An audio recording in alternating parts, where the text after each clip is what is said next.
somewhere down there in Texas is, well, they used to call him Little Jimmy Mars, but now it's Big Jim Mars. That's big old Jimmy Mars. Hey, old as a figment of somebody's imagination. Yeah, that's true. My motto is that age is a matter of the mind. If you don't mind, it don't matter. There you go. God, I love those Texas aphorisms. Euphemisms? What is it? It's an ism. I thought it was just old It's an sayings. anachronism. That's what it is. Old sayings.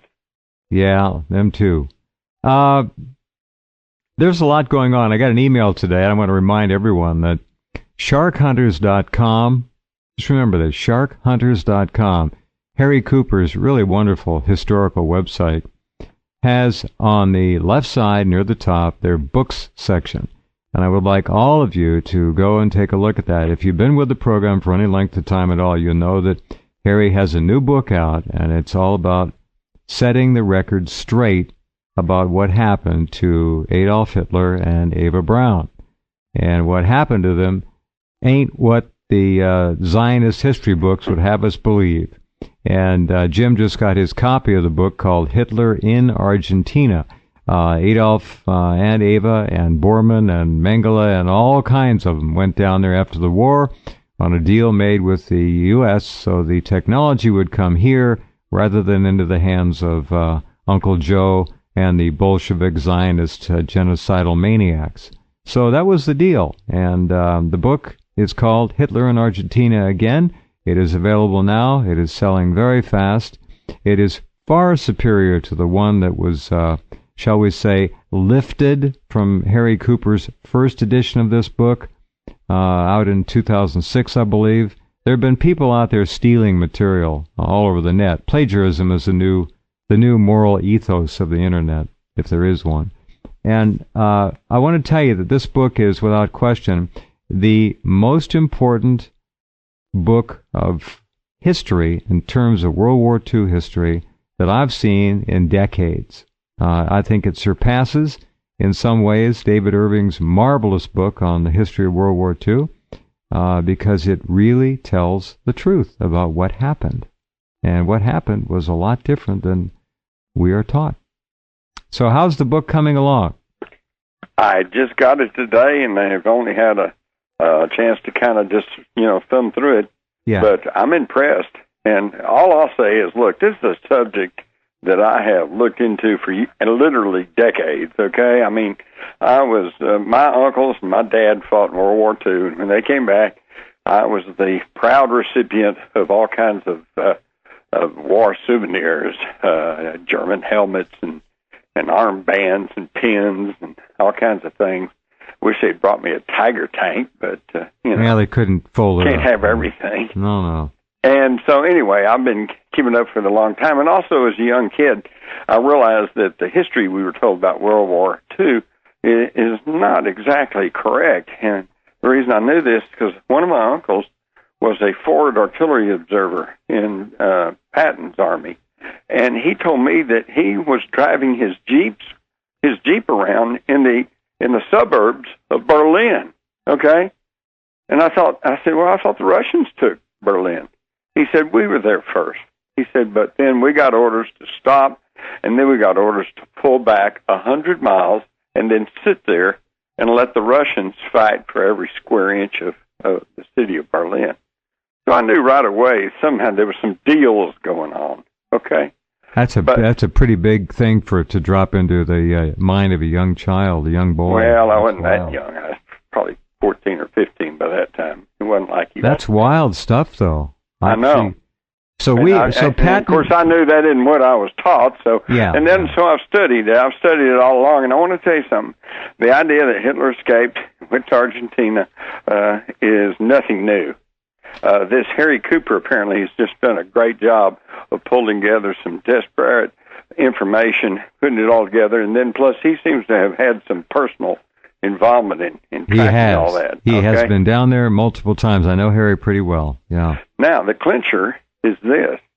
If you'll read my book, The Rise of the Fourth Reich, I laid a little groundwork by talking about the Third Reich and in there, I went and dug in and wrote about, in synopsis form probably, the German expedition to Neuschwabenland, which used to be Queen Maud Land, down in Antarctica, and this was in 1938, I believe, where they staked out a huge portion of territory in Antarctica, and then the information that showed that Hitler probably escaped the bunker, contrary to conventional history. In fact, all my life I've studied this and tried to find anyone who, to my mind, proved to me that he really died in the bunker. Right. And frankly, it's not there. It's not there. In fact, there's every reason to believe that he didn't, you know. Look at the back of the book. Look at the comments by Stalin and others. They knew. They knew. They I knew. think they knew at the end of the war. Yeah, of course. It's absolutely just amazing. But of course, here's the thing. They couldn't allow him to live for several different reasons. Number one, if Hitler lived and if the Russians got hold of him and then like just either executed him or salted him away to Siberia, the Western nations was all have raised hell. If the West had got him, then there would have been a huge cry, demand to put him on trial. If there'd been a trial, and then, you know, if for the sake of elementary justice, they would have had to brought in some defense objectives and defense counsel, and they would have brought out the fact that he was placed in power by Western bankers, and that they bankrolled him, and he was a creature of created by the Western financial interest, and that they only turned against him when he refused to borrow boatloads of money from them, and instead printed his own right marks, and then put everybody in Germany back to work building war production and building the Autobahn system. Right. And at that point, everybody in Germany loved him, so everybody just marched in lockstep. Everything was just fine. Kind of like Franklin Roosevelt once said. He said, if something happens in politics, you can believe it just didn't just happen, okay? It was planned that way. And that's true. Yeah, there are, you know, accidents of God, planes crash and ships sink and automobiles have wrecks. But other than God ordained accidents, if something happens, you better believe it was planned that way. Somebody wanted it that way. Of course. In fact, you know, we've talked about this before, but to make it quick, because to me, this is not only proof of conspiracy, but proof of the greatest conspiracy going on in the world today. And that is simply the fact that you and I, and I'm sure most everybody listening, knows that we have the off-the-shelf technology available to us today to feed, clothe, and give basic medical attention to every living soul on this planet. But, as we also don't like to think about, but we know down deep, even as we're sitting here listening to the radio, listening to Jeff Rense tonight, there are literally thousands, if not millions, of children starving to death all around this planet. Now, wait a minute. I don't want that. I know, Jeff, you don't want that. So, you know, why is it that way? Well, once you get past the superficial, you know, and facile rationalizations like, well, it's money and it's politics and it's blah, blah, blah. No, it comes down to one thing. It's that way because somewhere, somebody wants it that way. If nobody wanted it that way, it wouldn't be that way, would it, Jeff? Of course not. And there's more than one somebody. It's them. Yeah. They don't want it that way, so That's people die. And in point of fact, they're not dying fast enough for their good. They want it to. The proverbial they. Yeah. You know, I'm always asked, hey, well, who's Who they? are they? Who are they? Well, You know, the thing is, if we wanted to blow all night, I can blow my hour and plus several more. Yeah. I could go down a list of names of membership in. We could explain it all, folks. Yeah, but nobody wants to sit and listen to that. No. And besides that, most of the names, you know, we hear names of celebrities. Okay, Donald Trump, George Soros, you know, the Rockefellers, the Rothschilds. We hear about some of these people, particularly if they have a lot of money, and particularly if they get involved in politics.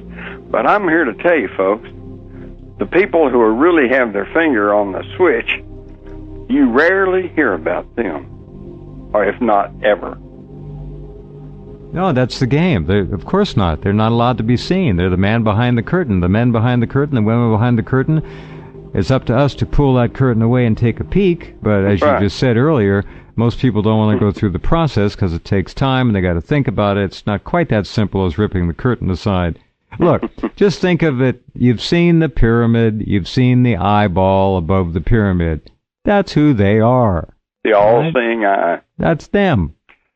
And they don't want front and center. They don't need celebrity. They don't need to be on People magazine. They could give a damn. They own the planet. That's what else, right. you know? I mean, what come on. They care? That's right. Well, to quote the great Wizard of Oz, don't look at the man behind the curtain. Pay no attention to the man behind the curtain. No, but they're firmly in control. They have their own economy. It's in the trillions of dollars. Speaking of, how you want to make a quick billion? Well, it wouldn't hurt. Go ahead. Okay, here's what you do. It's already happening, and it seems to be working just fine. You do like Putin did, and you take some Russian soldiers that are already in some outfit, some place like the Ukraine, and then when some trouble stirs up, number one, you threaten to send them into this place where they already are, so you don't really have to move anybody around, maybe have them drive across town or something. And then you threaten economic sanctions against the Ukraine by saying that you're going to raise the price of natural gas. And then you get Obama to authorize through Congress $1 billion to go to the Ukraine for assistance. And what are they going to do? They're going to use that money to buy their natural gas from Russia. Mm-hmm. So in other words, Putin just pulled off a pretty good scam, made $1 billion in the process. He probably made more than that. The industry in Ukraine is primarily in the east, the left liberal, crazy west. Well, you know what? I got to hand it to the banksters, the Rothschild Zionist banksters and Soros and the rest of them that pulled this coup off. They successfully funded and directed the ultra-nationalist, so-called Nazi faction of Ukraine politics. And so they were able to label this thing a Nazi coup when it was really a Zionist coup. It was very shrewd. But they're kind of the same, because after all, it was the Zionist bankers that created Hitler and National Socialism. That's right. They also created Bolshevism, and Bolshevism was communism, was socialism, was Zionism, was Judaism, but not in the traditional religious sense. Let's not forget that when the Nazis rolled into the Ukraine at the beginning of World War II during the big operation there. Operation Ukraine. No. Barbarossa. It was Barbarossa. So they crash in this. It was the South whole Army front, and they're moving to the Ukraine. And did the Ukrainians, did they run away in terror, or did they stand out and throw rocks and booze? No, they waved their flags. They welcomed those Germans as liberators. They were sick of the Bolsheviks. That's tired of it. Come on. How many Ukrainians? Kind of a pro-Nazi nest all along. Hold on. Why not? How many Ukrainians did Joe Stalin slaughter in the 30s in the Great Enforced Famine? Seems 10, like it was 20, like 20 30 million. 20 Nobody or 30 even million. knows. It's a whole lot more there. than that 6 million that they say right. was killed in the concentration camp. A whole lot more. And the total on the Bolshevik death list is anywhere between 60 and 100 million in the last century.